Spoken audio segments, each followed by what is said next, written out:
ಶೇಂಗಾ ಹೋಳಿಗೆಗೆ ಏನೇನು ಬೇಕು ಹೇಳ್ತೀನಿ ನೋಡ್ರಿ.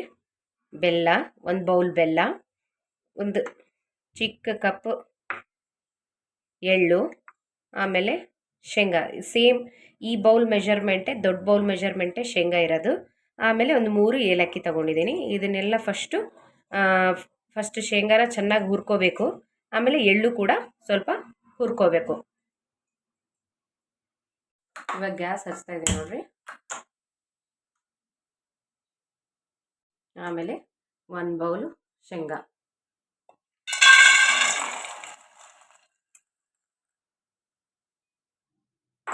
ಇದನ್ನ ಚೆನ್ನಾಗಿ ಫ್ರೈ ಮಾಡ್ಕೊಳ್ಳೋಣ. ನೋಡ್ರಿ, ಎಳ್ಳು ಹುರ್ಕೋತಾ ಇದ್ದೀನಿ.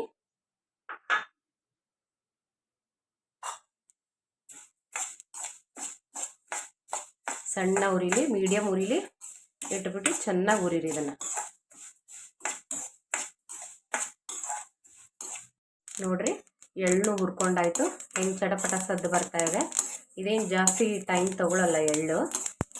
ನೋಡಿ, ಹುರಿದಾಯ್ತು ಇವಾಗಿದು. ಇವಾಗ ನೋಡ್ರಿ, ಈ ಶೇಂಗಾದೆಲ್ಲ ಹುರಿದಿಟ್ಕೊಂಡಿದ್ವಲ್ಲ, ಸ್ವಲ್ಪ ಸಿಪ್ಪೆ ಎಲ್ಲ ಥರ ಬಿಡಿಸೋಣಂತೆ.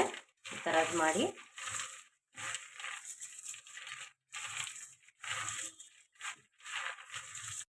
ಇವಾಗ ನೋಡ್ರಿ, ಸಿಪ್ಪೆನ ಈ ಥರ ಉಜ್ಜಿ ಕೇರ್ತಾ ಇದ್ದೀನಿ ನೋಡ್ರಿ.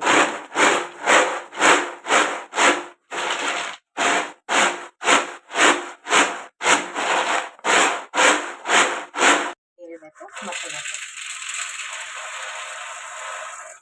ನೋಡ್ರಿ, ಮಿಕ್ಸರ್ ಜಾರಿಗೆ ಹುರಿದಿರೋಂಥ ಶೇಂಗಾ, ಎಳ್ಳು,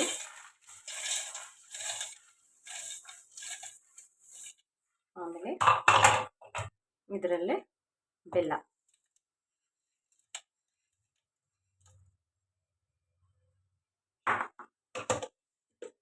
ಇವಾಗ ಗ್ರೈಂಡ್ ಮಾಡ್ತೀನಿ ನೋಡಿ.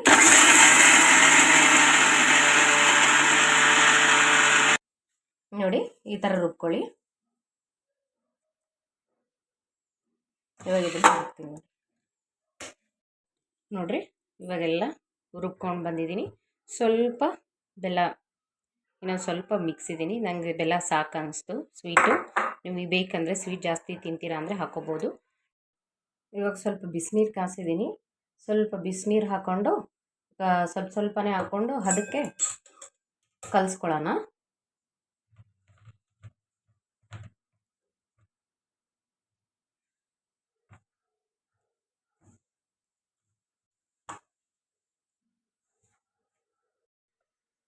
ಇವಾಗ ಇದನ್ನು ಕ್ಲೋಸ್ ಮಾಡಿಡೋಣ.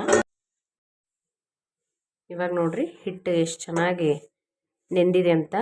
ನಾನು ಬೆಳಿಗ್ಗೆನೇ ನೆನೆಸಿಟ್ಟಿದ್ದೆ. ಹುಡುಗರ ಬಾಕ್ಸಿಗೆ ಚಪಾತಿನೂ ಆಗುತ್ತೆ, ಹಾಗೆ ಹೋಳಿಗೆನೂ ಮಾಡಿದ್ರಾಯ್ತು ಅಂತ. ಸೊ ಇವಾಗ ಚೆನ್ನಾಗಿ ನೆಂದಿದೆ. ಇವಾಗ ಇದನ್ನು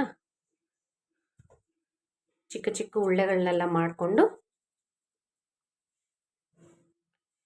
ಥರ ಉಳ್ಳೆಗಳನ್ನ ಮಾಡಿಕೊಂಡು ಎತ್ತಿಟ್ಕೊಳ್ಳೋಣ.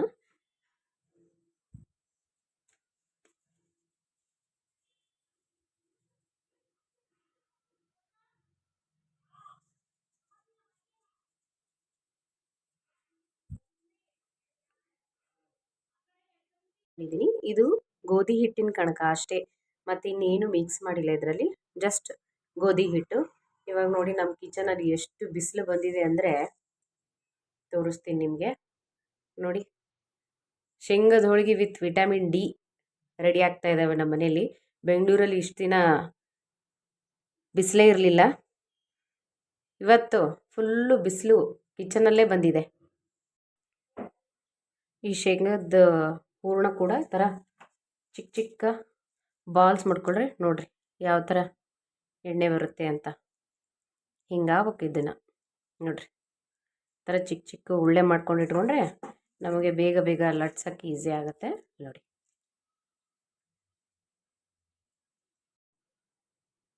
ಈ ಥರ ಹೂರಣ ಮತ್ತು ಕಣಕದ ಹಿಟ್ಟು ಎರಡೂ ರೆಡಿ ಮಾಡ್ಕೊಂಡು ಇಟ್ಬಿಡಿ. ಸೊ ನಮಗೆ ಈಸಿ ಆಗುತ್ತೆ ಮಾಡೋದಕ್ಕೆ.